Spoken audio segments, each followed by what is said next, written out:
Welcome back, guys. So we have determined that if you have a planet approximately the size of Earth that is basically solid and uniform on the inside and it's basically not rotating, then you will spend around 42 and a half minutes to go along a tunnel that goes through and through along a diameter, passing through the center. But what will happen if you have a tunnel that is not necessarily through the center? Something shorter, something smaller. Say, for example, from Paris to New York. Well, in such a case, the mathematics looks to be a little more complex because, well, first of all, let us consider that you have an x-axis going along the tunnel like this, and your x-axis has a 0 point exactly where you have a perpendicular from the center. In such a case, the position of any object will be marked by your variable x, not r, because it's not the center from the origin. It is from the center of the planet. It is the distance from this origin. Now, it doesn't take much to see that there must be something about the Pythagorean theorem here. You see, we can establish that this perpendicular distance is constant. Let's call it a. And of course, from the center of the planet to the surface, even if it's at the beginning of the tunnel, you can call this big R. To complete your picture, the mass of the planet is m, and we wish to consider what is the force of gravitational attraction, but most important, the force that accelerates the object along the tunnel. Of course, we need to make a few assumptions again. Not only that it is uniform and that it is not rotating, we also consider that there is some mechanism to avoid friction. So if you don't have any friction forces, you might think that at any point x, your gravitational force is pointing towards the center, and so there is an angle involved. Let's take this picture and enlarge it. This is your A, this is your distance R, which is variable, but it doesn't go down to 0.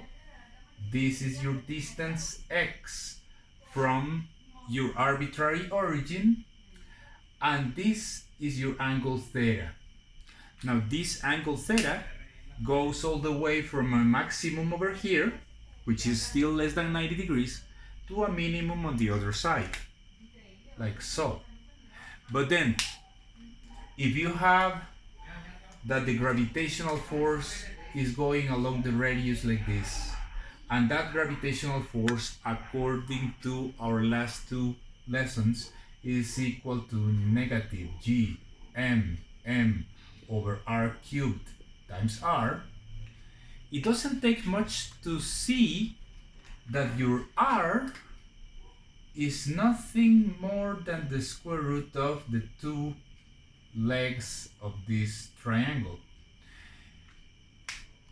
Furthermore, and that's the most important part that I want to discuss, if you look at it from the perspective of the axis along which the object is moving, the force that is accelerating this is only the force parallel to the axis. That is this component, and this component happens to have the same angle theta over here. So you could think that this over here is a perpendicular component and this over here is a parallel component to the x-axis.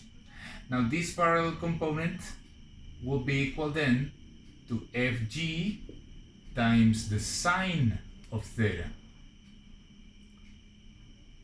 If you enlarge this blue diagram over here, you'll see that this is F perpendicular, this is FG, and this is F parallel,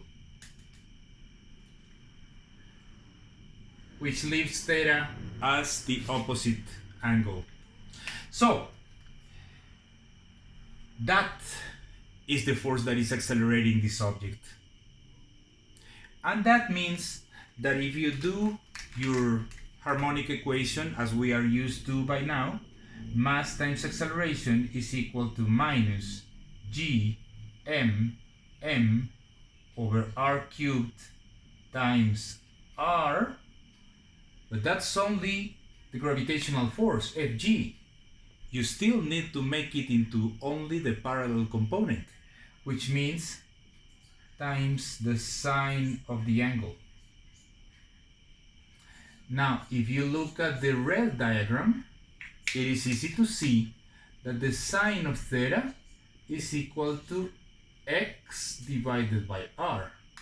And so, this equation becomes acceleration is equal to minus g big M over r cubed times r times x divided by r. Now, if you take into account that the object is only moving along the x-axis, your acceleration is parallel to the x-axis. Therefore, acceleration is the second derivative of position x relative to time. So d2x dt squared is equal to minus g m over r cubed x, which is again your harmonic equation. But that means that you have the same omega.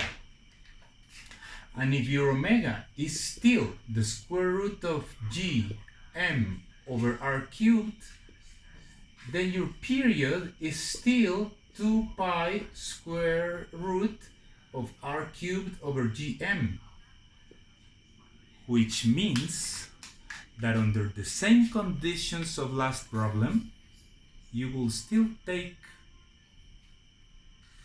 a little over 42 minutes to go from one end of the tunnel to the other end, which means then that under ideal conditions, you could travel from any point on the Earth to any other point in just under 3/4 of an hour.